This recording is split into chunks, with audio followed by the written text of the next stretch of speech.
What are the pivotal moments in my life? I suppose there are two. One is being related to Charles Darwin, because Charles gives us a way of thinking. I'm sure he changed the course of my life massively. And the second one was I once got pretty depressed and tried to kill myself.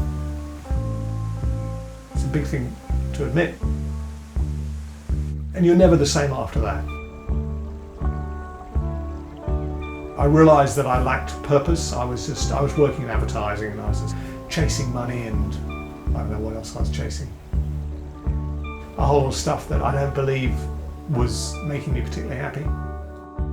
And so then I changed. I became a mountain guide up in the mountains and sold my house and sold my car and pretty much sold everything and just lived a kind of climbing bum, and I was really happy.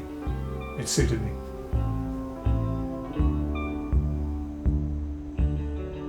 So for the last 25 years I've had one goal, which is to stop the mass extinction of species. So I've been creating nature reserves around Australia for a lot of the time, but then I realised that because livestock is causing 74% of all the world's destruction of habitat, if I couldn't stop the expansion of the livestock industry, I was always going to fail. So I realised that actually what I need to do is I need to encourage the Western world to adopt a moderate meat consumption. So how do you do that? I mean, that is just such a big project. So we're starting off by creating an app, because if you can't measure, you can't manage. So basically the app measures how many meat-free days you have and shows you the benefits of that. It's very big. If you say, you'll feed the starving, people go, oh, that's really important, but do they change their behaviour? Probably not. You've got to talk about what's in it for them. You know, if you can say, you will live longer, you will save money, people will change behaviour.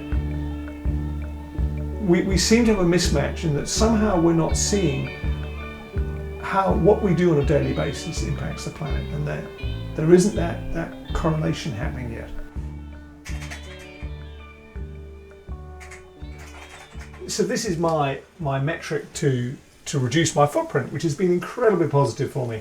And I've got 6 different metrics: food and house and transport and services and goods and blah blah. And basically you can see that food is the biggest thing. It's actually it's over half of my footprint is just food. So you can see that's really important for me. But it's also got transport, which is quite big. I put little smiley faces along here to motivate me when I have a sub-1 planet life, which is a sustainable life. When I have one of those days, it's a smiley face, and when it's an over one, I get a bad, ugly, angry face. It's fantastic. It's changed my life, you know, and it's wonderful to be able to measure it, because if you can't measure, you can't manage. So I really like to measure stuff.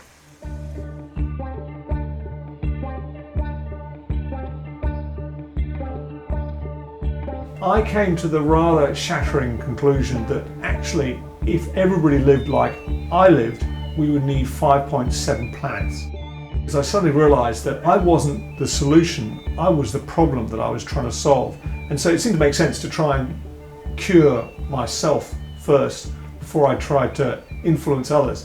So I've given up flying. It's the only thing I've actually given up. I've moderated everything else. I do have occasional coffees every now and I do have some meat. But I actually decided to go cold turkey on flying, because when you do the footprints, when you actually do the figures on flying, it is so colossal, it is so massive. If you're going to give up flying, and all my family are in England and I'm living in Australia, so what are you going to do?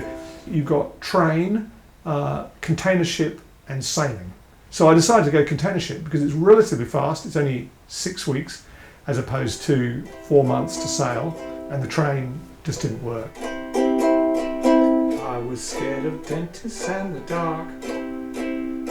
I was scared of pretty girls and starting conversations. Oh, all my friends are turning green. You're the magician's assistant in my dreams. Ah, ooh, ooh, ooh, ah, ooh. I live a mad, frantic life of phone calls and emails and getting deadlines and doing stuff, and then you get onto the ship and it's just, this is fantastic.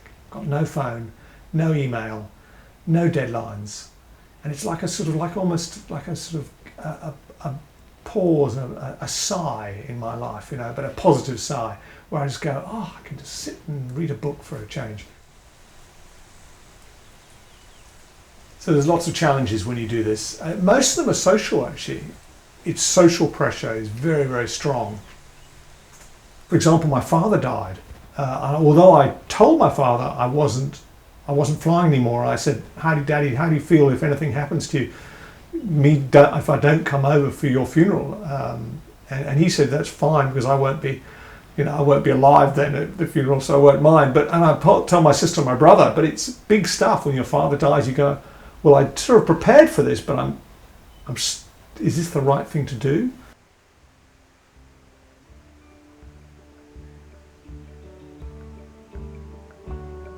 What seems to be the impact you have on nature depends on your wealth, basically. The more wealthy you are, the more stuff you will buy, the more you will travel, and the greater your impact on the planet, generally. I think it's that we haven't got our priorities right yet. We believe that more money and more possessions will give us happiness. I just don't think that's true. I think actually we need to learn to love ourselves, love others, and love the planet. So it's a complete paradigm shift, and then I think we'll solve just about all the world's problems. And that's actually a work in progress for me, because I'm not very good about loving other people, and I'm not very good about loving myself. I'm better at loving the planet now, so those are actually, at the moment, I'm trying to learn to love others. That's actually my personal project at the moment. And I've got a long way to go. It's not easy. It's not easy. And then the final Everest will be learning to love myself, which will be maybe the hardest.